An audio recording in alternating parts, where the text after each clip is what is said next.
So, I have established the fact that the Bullock or the Moloch bull god is the same exact bull god El of the Bible. The Moloch equals fire, as well as the bull god of the Bible, which equals fire. The Moloch requires sacrifices, just as El, the bull god of the Bible, who also requires sacrifices. So the bull god Moloch is from Cana, Phoenicia, just as El, the bull god, is also from Cana, Phoenicia. Now the Moloch also is known for killing babies, just as El, the bull god of the Bible. Think how many countless babies were killed during the flood of the earth, or even the Passover. And don't forget that both of these bull gods love the flesh of burnt offerings. Now, the way to worship Moloch was by sacrificing children primarily. They would do this by heating up the metal hands of the statue of Moloch until they were glowing red, and then placing babies on them until they died. Okay, I want you to take a good look at the hands of the Moloch, or the bull god, from Cana, Phoenicia. Notice how the hands are palms up and opened, receiving the baby or the child into the palms and hands of the Moloch bull god. Without question, this is the same exact iconography that you will find in the religion of Christianity and Judea, the open palms or hands of God. And would you guess that they include the same symbolism of the baby or the child in the open palms and hands of the bull god El of the Bible? So you see, this is why the Bible says that God's hands are veridity and judgment. And then the Bible goes on to say, I have engraved you on the palms of my hands.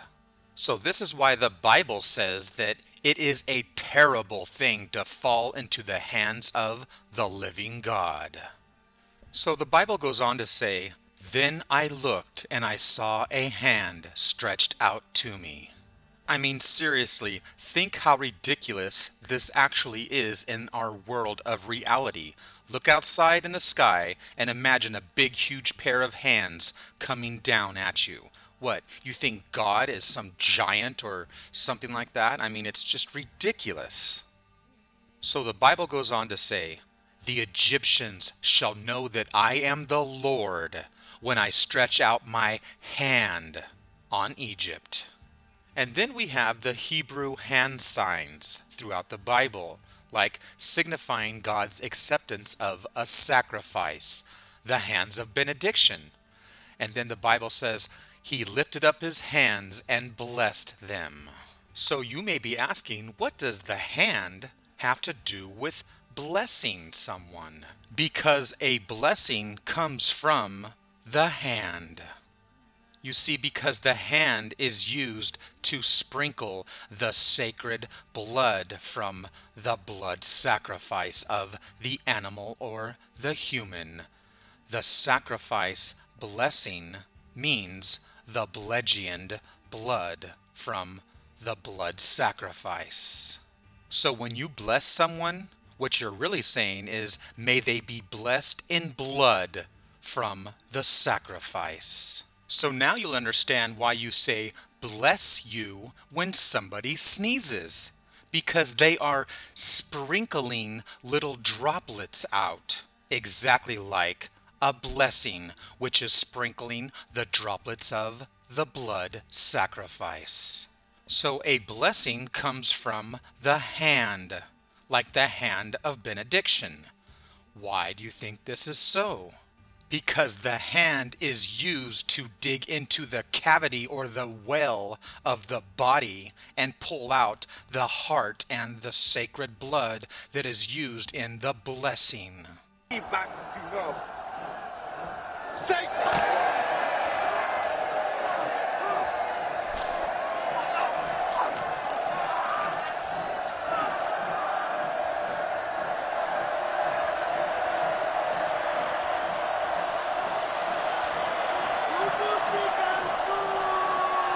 So perhaps now you'll know why they show the picture of Jesus with the hand of benediction and his red, bloody heart.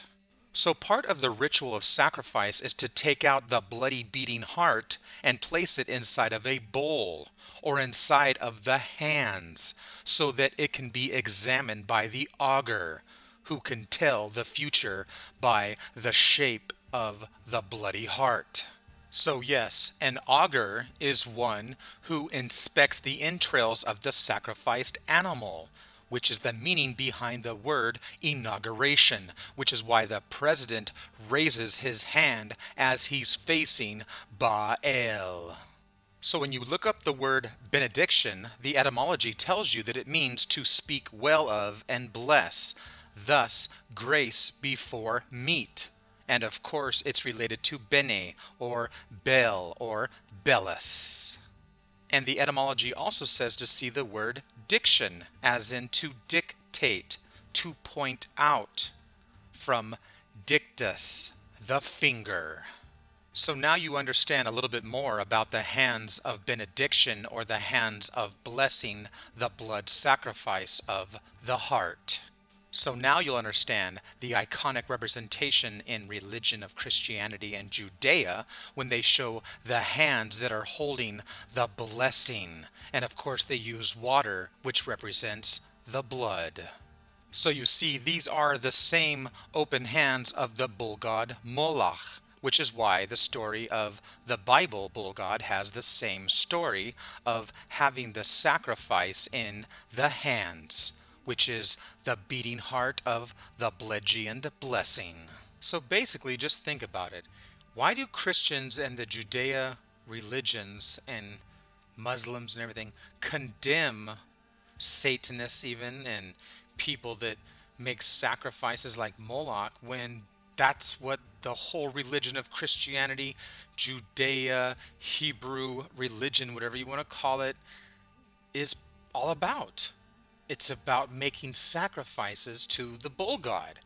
And what are the chances that the Bible has the exact same story? So you're talking about a religion that is basically based upon human blood sacrifice to, technically, a bull god that is the ancient Cana Hebrew Phoenician El.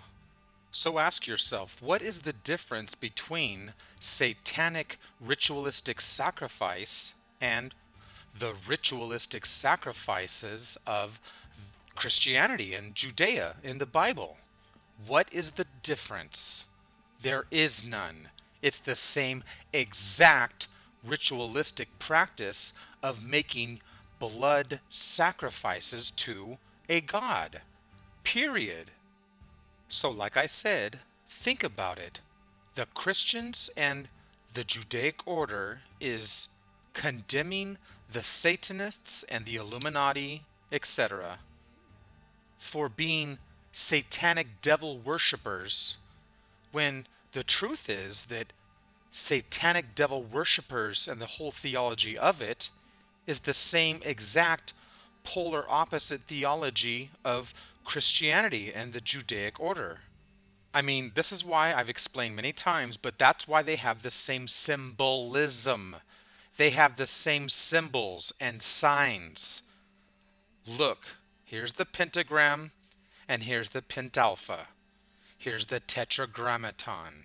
It is the exact same thing, image and likeness, just inverted, but it's the same exact thing. I mean, if I showed you a picture of a duck and then inverted that duck upside down, does that mean it's the opposite and completely different? No. It's the same exact thing. It's a freaking duck upside down. It's the same thing. So you make no sense whatsoever saying that the Bible is against blood human sacrifice to a bull god when all of the symbolism and all of the literature of the Bible is pointing in that direction and telling the same exact story of sacrificing to the bull god of the Bible. So to say that the Bible is against the Illuminati and shows the blueprint for their destruction is complete nonsense and bullshit.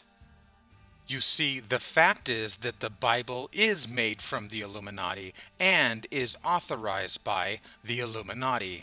And you see the little red and blue stripe or the bookmarker hanging out? Yeah, that's symbolic symbolism to those that have eyes to see. And the red and the blue have a very important meaning when the Illuminati is showing their symbolic symbolism.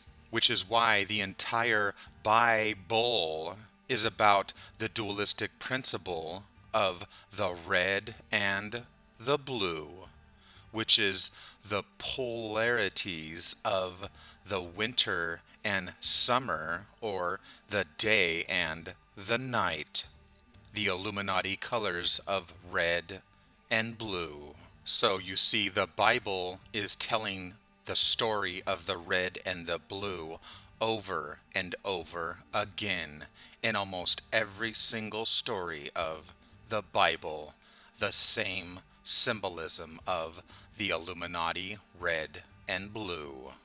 So take a good look at the authorized Bible of King James, and you will see at the very top the same symbolism that I'm talking about of the red and the blue, which is the sun and the moon. So you see, this is exactly why you will find the Illuminati red and blue symbolism throughout the world.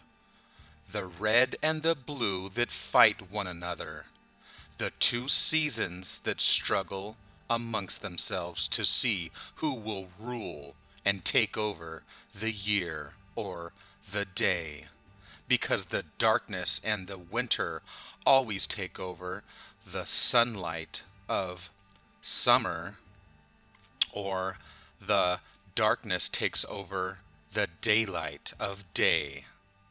So the red and the blue are the two brothers or the two sisters or the twins that struggle amongst themselves and fight and battle one another to see who will rule.